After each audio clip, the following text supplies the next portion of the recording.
They call him Samurai. He speaks fluent Japanese. Are you Fujiyama? What does katana mean? It means Japanese sword.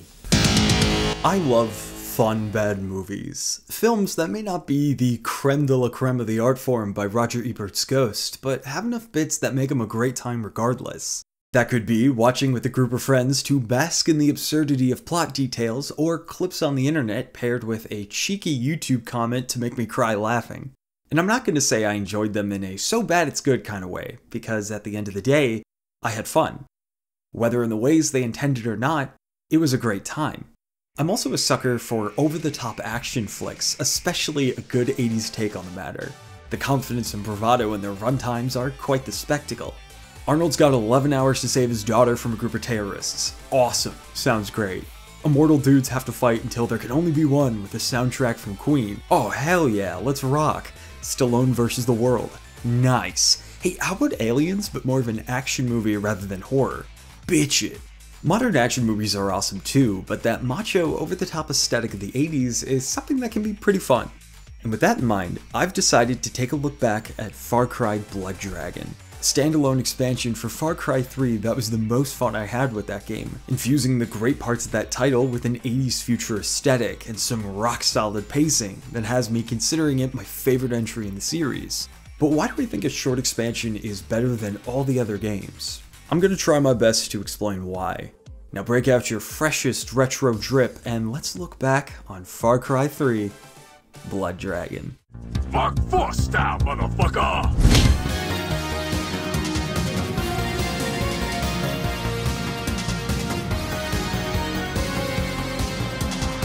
In the far future of 2007, the consequences of nuclear war have engulfed most of the world, and with it, combat needs an upgrade. You play as Sergeant Rex Power Cult, a Mark IV that's part man, part machine, and all-American, sharing this web of fate with his partner Spider, a loving husband and father, traveling to an island to hunt down Colonel Sloan, their mentor gone rogue. But something goes wrong and the two confront Sloan, ending in Spider getting benched before resting in pieces. This just got personal. Now Rex, with the help of Dr. Darling, Dr. Elizabeth Darling, the two must stop the Colonel from launching rockets, along with the Blood Dragons, imposing dinosaur-like creatures that can shoot lasers. Game on! Okay, so with this setup, you're either all in or it's a hard pass. Blood Dragon doubles down in its 80s influences in nearly every aspect. The cutscenes have the look of old NES games, the island the game takes place in has this fog and red hue, scan lines are seen through your character's view, and most things are drenched in neon, from the symbols on Omega Force's uniforms to weapon fire in the blood of enemies. It's that style that makes the game incredibly charming to me. Blood Dragon's commitment to this era makes it stand out as more than just an expansion to an already existing game. And the small touches made to Rex makes gameplay feel electric. You can hear it in the mechanical whirls when you jump and sprint, giving the feeling of embodying someone efficient and mechanically in top shape. The reloading and swapping weapon animations is so over the top, it's really cool. Rex will flip his guns around like he's performing gung fu. The submachine gun reloading is one of my favorites. Rex will smoothly twirl the magazine between his fingers, until the clip and the gun realize it takes two to tango, or the shotgun that Rex will spin after every shot, conveying the kick of the weapon and the effortless but highly precise skill of launching the shells into an arc that fits perfectly into the weapon, and occasionally deploying a cheesy one-liner. Call shotgun. And on top of that, throwing a D20 to distract enemies, the ability to take them down with your neon wakizashi, and ripping their hearts out, you've got a fun time. If you compare it to modern shooters, it lacks in several departments, but its style and how streamlined Blood Dragon is makes it so fun to play. And speaking of play, the pacing of the game is lightning fast. On my previous playthrough, the game took about 5 hours, which is short, for sure, but consider the fact I loved every moment of those 5 hours. There were no overbearing skill trees I needed to spec points into. Whenever I leveled up, I got a cool upgrade, like more health slots, takedowns, and more healing using the repair key. It's a game that doesn't waste your time. It's got some side quests and collectibles if you're into that sort of thing, adding a few more hours if you're going for 100% rather than a dozen or way more. And Rex will even make fun of how ridiculous that is. I hope I don't have to collect any fucking flags. Much like a Tinder bio, the game is here for a good time, not a long time. It's a game that takes you on a roller coaster that stops when you're at the peak of enjoyment, which I'm totally on board with. I'd rather play a shorter game that leaves me wanting more than a longer one that has me so thankful when it's over. But besides the gameplay and its presentation, it's the game's writing and tone that I remember fondly, and I'm reminded of how much I enjoyed it during this replay when gathering footage. Nostalgia is a strange thing, a feeling of recalling the past and reminding you of how sick things were at that time. I wasn't born in the 80s, I will never know what it was like to be alive during that time, unless it's from the account of someone who was. But I've seen things that came out during that time, or media trying to create that aesthetic. But with that latter type, I used to be all for it, but as I've gotten older, I've grown more skeptical of the use of nostalgia to sell a product. Because a look back at the past can be cool, but nothing is good simply because it uses things you remember. I would argue it's what it does with that nostalgia that can make it interesting. Because entertainment is supposed to entertain, and it's not a good time when the only interesting thing a piece of media can say is, remember the 80s? You can have all the bands, fashion styles, and references you want, but that doesn't mean anything if there's no soul to it. And I wanted to mention that point because my favorite thing about Blood Dragon is that earnest love the game has for the era of 80s pulp action that bleeds through it. And a lot of that is because of the game's creative director, Dean Evans. To explain why, I'm going to reference a lot of info in the Game Informer article, The 80s Strikes Back, the complete story behind Blood Dragon written by Tim Turry. The link to the article is in the description if you'd like to give it a read.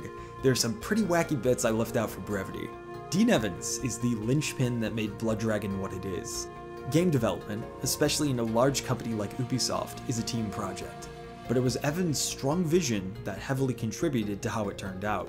From chatting with and then collaborating with Jacob Eisner, director of Hobo with the Shotgun, which led to Eisner recommending getting in touch with the band Power Glove for the game's soundtrack, producing some absolute bangers. Here's a sample of some of my favorites.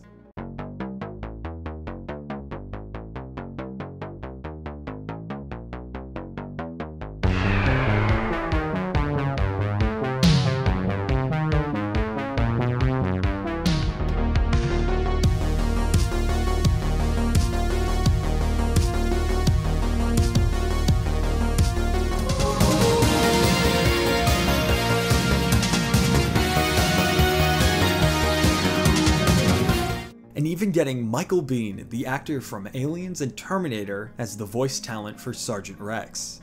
Biehn's only other dip into voice acting was Aliens Colonial Marines, and he didn't have a great time with that project, really feeling like a cash grab powered by brand recognition.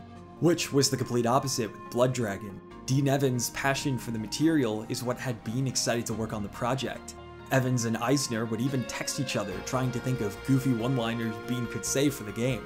There was energy infused into Blood Dragon as a love letter to that era. That doesn't mean it's perfect. I will say, coming back to it, some of the jokes didn't land as well as I remembered. But there was still enough that I really liked that I wanted to make a video about it.